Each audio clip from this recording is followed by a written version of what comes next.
การปฏิบัติเงินที่ก่อสินทำไมสามัญปฏิเก้าของรัฐบาล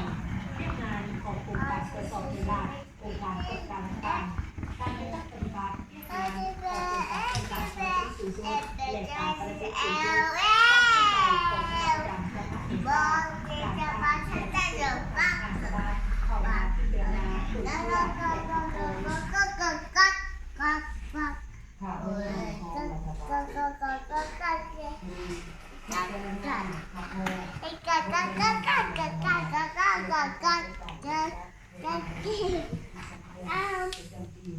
เอาหัวมือรับหัวใจว่าให้หัวเอาหัวมือรับตัวเพิ่มในกรณีแบบเด็กเรียนประจำปี2021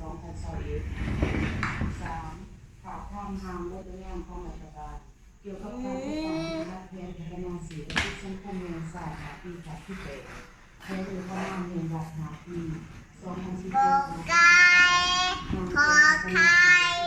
ขอควายงองัวต่อจอสอเสือสอเจ้านอยึงบ่อยต่อสังขอขอปุ๊บขอไฟโม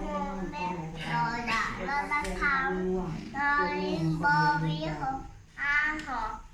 ผ่านไปแล้วองค์การตรวจสอบเป็นหลักหนึ่งพิจารณาพร้อมให้ทางองค์การตรวจสอบเป็นหลักเกี่ยวกับการจัดการปฏิบัติงานของโรงงานปี2011-2020การจัดการปฏิบัติแผนการประจำปี2020และทิศทางแผนการเปลี่ยนแปลง